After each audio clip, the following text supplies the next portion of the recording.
you require, first is my doctor should learn to listen. You go to a private practitioner, he doesn't ask you what is the history, what are your symptoms, how long are they there. क्या अरे भाई तुमको क्या तकलीफ है, अरे CT करवाओ, MRI करवाओ. So my first message to my own community is the doctors should learn to listen.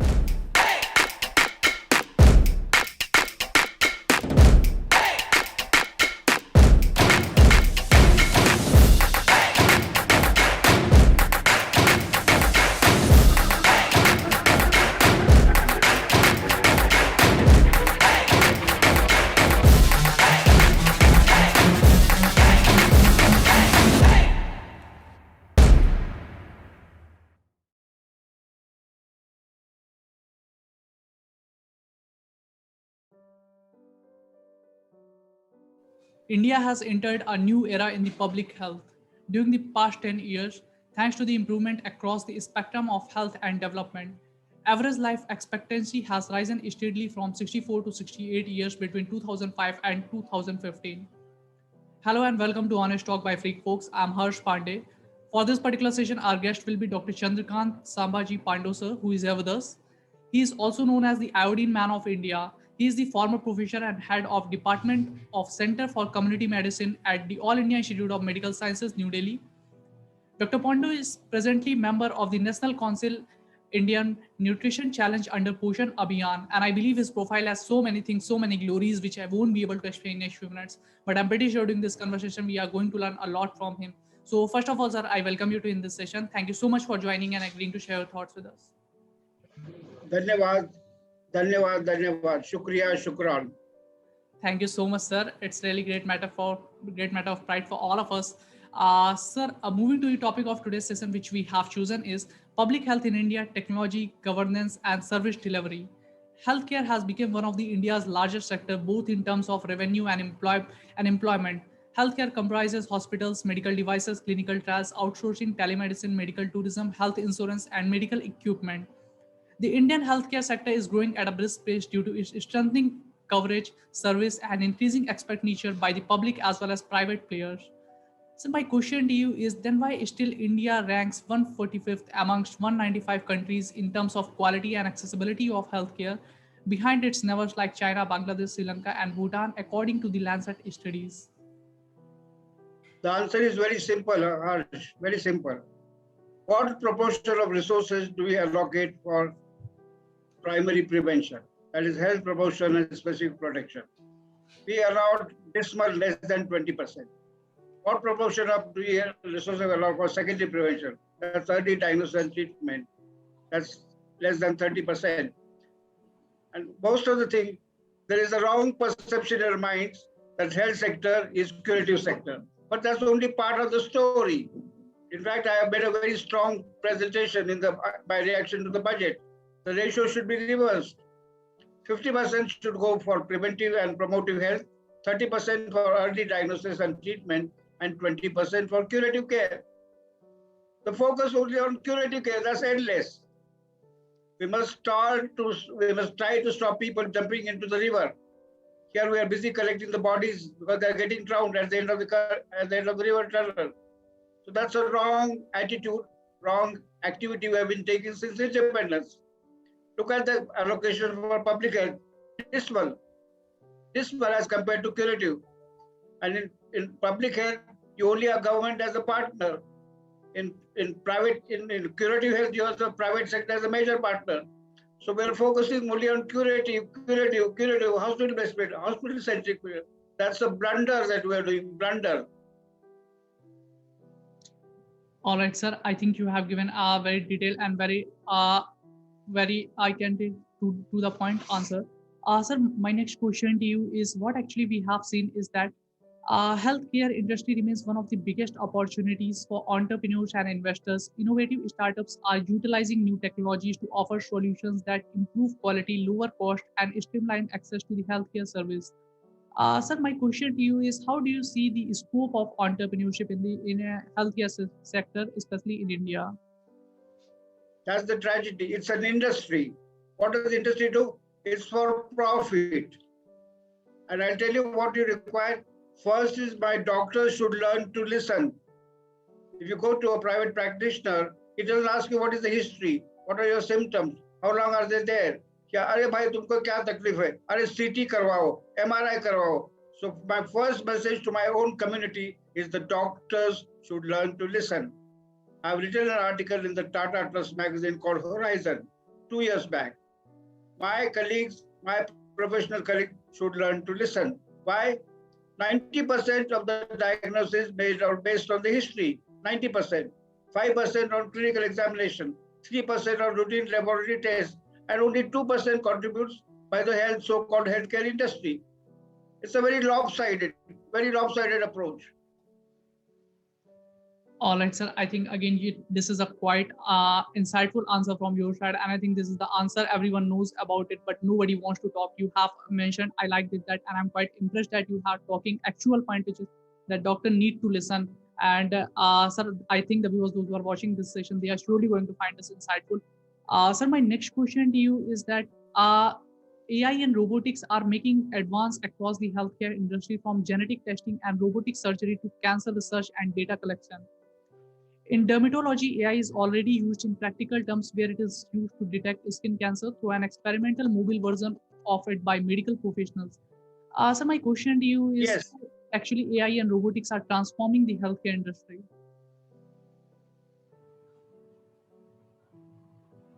Hello. Yes, sir, I can hear you. Again, Harsh, again, it's curative, hospital-centric. Again, what proportion of population requires that kind of care? Maybe 1%, 5%, and at the cost of neglecting 90% of the population. So I'm making the same point, that it's time we take a collective action, and very seriously. Please allocate 50% of your resources for the preventive and promotion activities, 30% for early diagnosis and treatment, and 20% for whatever you want to do with AI, robotic surgery, whatever you want to do it. It's a tragedy. It's a tragedy, Harsh, that we need to take this collective action very seriously. And now, tomorrow is late. All right, sir. This ongoing pandemic is what we have seen is that one of the deadliest pandemic in the human history.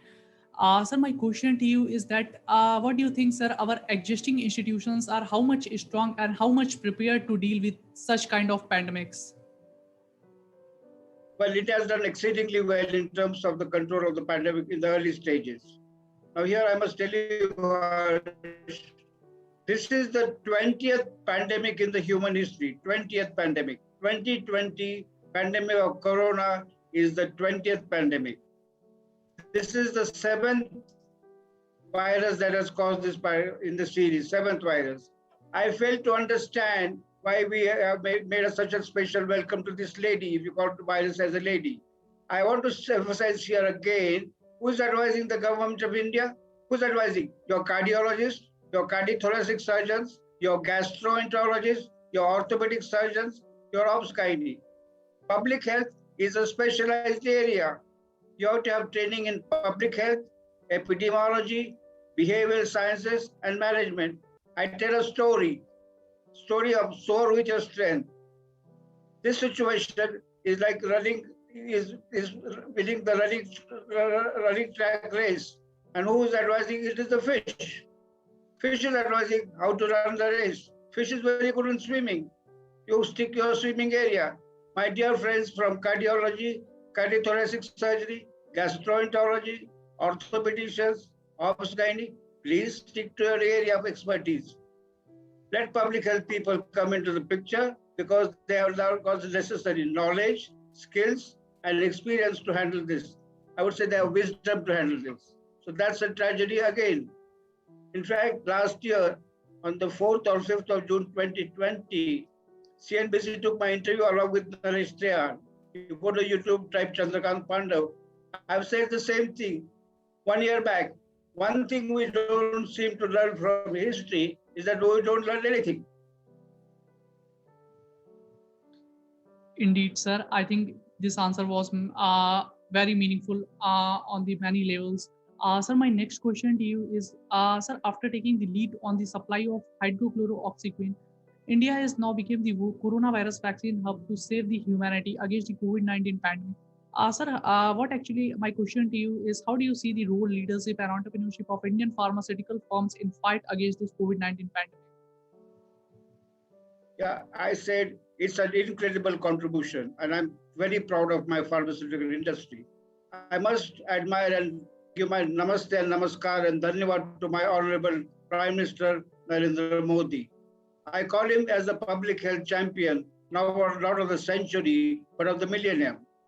India, I'm very proud of my cultural heritage. For us, the world is a family. Vasudhaiva Kutumbakam. These are artificial boundaries.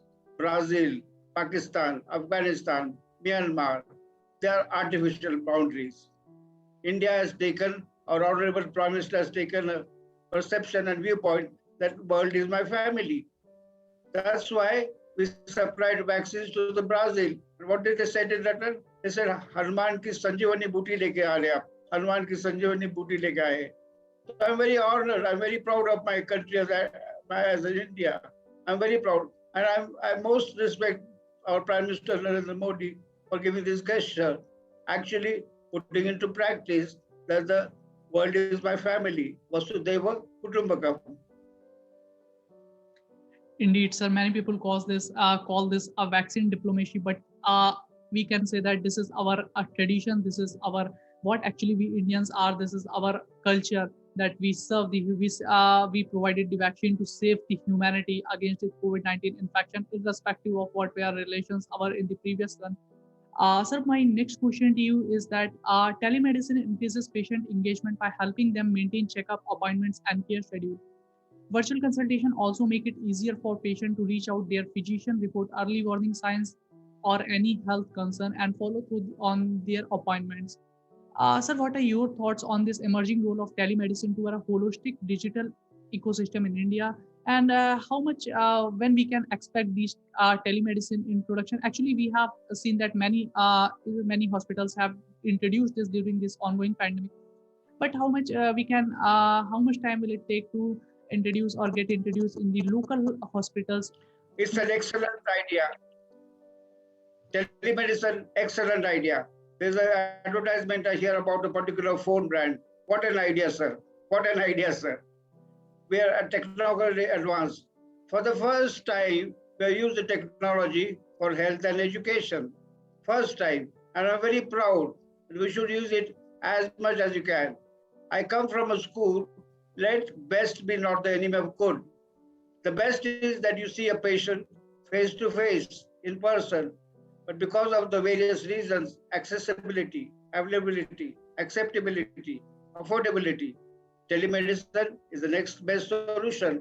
So I repeat again, let best be not the enemy of good. And I'm very proud that India's technological advances have been used for addressing the healthcare needs of the people, especially who are in rural areas, who are inaccessible, mountains and villages who are far away and who cannot afford to come. So I think it's an excellent idea to have telemedicine. I'm fully supportive. All right, sir. Sir, my next question to you is: you have served this healthcare industry for very long year. So my question to you is: what is the greatest transformation you have witnessed in your entire career? Greatest transformation Yes, correct. in the healthcare industry. Yes. I would say I would focus my attention to the health sector. Health industry, I've got my strong opinions. You're good, but you're good at addressing only 2% of the issues. You're good at that. You can play around. But look at the resources you put in addressing the 2% which contributes to the diagnosis. Colossal resources. And in this amidst of entire failure that we have proposed, I said the world has a problem. People always criticize India.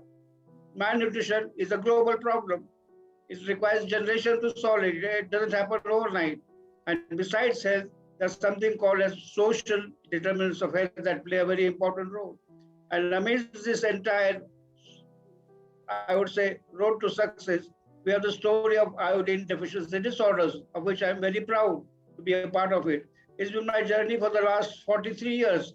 43 continuous years, I've been working on iodine deficiency disorders. Indeed, sir. Sir, my next question to you is, sir, what we have seen is that because of Indian healthcare system, what we have seen that we, on an average, we receive good people from the neighboring countries. They travel India to get treated. Sir, my question to you is, how do you see the scope of medical tourism in the next upcoming 10 years? Medical tourism, again, it's a focus on curative medicine, my friend, against hospital centric. Yeah, it's a welcome thing. I don't see it as an opportunity, but don't pay too much attention to it. Please focus on preventive and promotive medicine and early diagnosis and treatment. I can see that as a healthcare track to diplomacy, but I think we must give it limited attention it deserves. It is necessary, but not at the expense of neglecting or giving less resources to primary and preventive healthcare and early diagnosis and treatment. All right, sir. Sir, actually, many of our viewers are from the medical colleges, so I have got this one question. Sir, what will be one piece or what will be advice from your side to all the medical colleges students, those who are still in their colleges? What kind of skills they must learn in their colleges, means along with their studies? Knowledge is available to everybody. Today's is the information age. So they must learn the skill of what I call as panning for the gold. You got to have necessary skills to filtrate that information into knowledge. That's the first step. Knowledge is necessary, but not sufficient. With knowledge, you have to have experience, be it in the field, laboratory, or the clinical setting. So knowledge plus experience leads to wisdom. There are three kinds of people in this world: those who are wise, those who are otherwise, and India we have a special category, those who supervise. So it's the wisdom that helps to understand people's attitude. Attitude is the most challenging thing to change in the human history. For that, you have to have inputs from the behavioral sciences, that is anthropology, psychology, sociology, economics, and political science, which, my dear friends, in medicine are not taught at all. These are humanities. You are dealing with human beings. How can you deal with human beings unless you know humanities? People, again, the attitude, the most important thing I feel very strongly is we practice all kinds of pathies: homeopathy, allopathy, naturopathy, all pathies. But we forget the most fundamental. We forget sympathy, empathy, and compassion. That's where the attention should be, on sympathy, empathy, and compassion. Indeed, sir, it was really a very wonderful message from your side. I think the viewers, those who are watching, they are surely going to find us insightful. Not only I think, but I do strongly believe this, sir. Sir, I think that today it's a kind of privilege we got to hear all those things from you, and I can surely say that there's a lot more to learn from you. But today I don't want to take too much time. So moving to my last question of this session, sir, my question to you is, how do you see the role of private players in Indian healthcare system? Sorry, can you repeat? I couldn't hear your Sure, question, sure. sir. I'm repeating my question, sir. How do you see the role of private healthcare institutions in maintaining Indian healthcare system? Private healthcare institution should Yes. send the resources for the same thing. Please invest on health promotion, health promotion, health promotion. Their attention is the bottom line, that it is profit. That is necessary. And there's also, I am hearing a lot of very sad stories how private sector is misbehaving. I would not say misbehaving. They are charging, fleecing people with money and carrying out tests which are not required at all. So it's become a profit industry, not a caring industry. So this needs to be changed totally.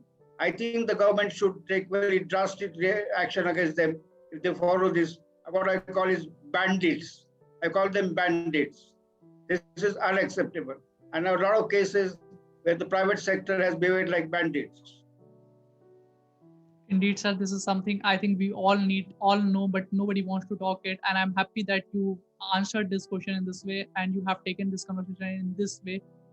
Sir, my last question to you is that how do you see the Indian healthcare in the next 10 years, especially if we talk about the public healthcare system? I told you again, I repeat what I said at the beginning. 50% of the resources for preventive and promotive healthcare, 50%, 30% for early diagnosis and treatment, and 20% for curative care. I said at the beginning, I said at the middle, I'm saying at the end, you ask me this question any time of the day or night, any season, winter or summer, any place, rural or urban, my answer is going to be the same. Indeed, sir. It's really a great answer from your side, and I think it was a very healthy discussion with you on the topic. Thank you so much, sir, for joining and giving your important time.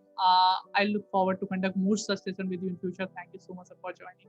Before you end, I just want to give my gratitude to my professional colleagues, the Corona warriors, my doctors, friends, the nurses, the ward boys, the security personnel, and all those who are involved giving this care.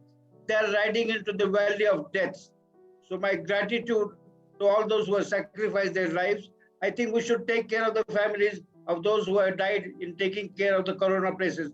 It's our responsibility. It's our social responsibility. It's our national responsibility. And I want to express my gratitude to my colleagues or the Corona warriors. मैं उनको धन्यवाद देना चाहता हूँ, धन्यवाद देना चाहता हूँ. Gratitude, शुक्राना. Indeed, sir, it's really a great message, and I think we all need to appreciate the coronavirus on the all the frontline workers and all the people those who are indulged in this during this COVID-19. It was a hard time for all of us, and now again the COVID condition has become worse. Yes, sir. Let's be together. The good thing about the past, it is over. It's not either or, it's and. Let's be together. I read the story of a pigeon being caught in a net. There was a person, the coronavirus had thrown a net around the pigeons. So the pigeons were trapped in the net. So there only one choice. Their team leader said that please put your beaks onto the net and fly in one direction. They flew in one direction. That's how they went away from the hunter, the coronavirus. And then they asked their friend rat. Incidentally, last year was the Chinese year of rat. And so the rats tore the pigeon net and the pigeons escaped. So this is a classical story. We are together in this fighting this epidemic, pandemic. Let's stay together. Indeed, sir, it was a great message, and thank you so much, sir, for joining and giving your important time. Thank you so much, sir. इस संवाद के लिए आपको धन्यवाद. Thank you so much, sir. It's really a great matter of pride for me. Thank you, sir. On the ground is where I stand. Never give up, that was always the plan. It's so cold outside. I'm alone, I'm alright. It's so cold outside. I'm alone.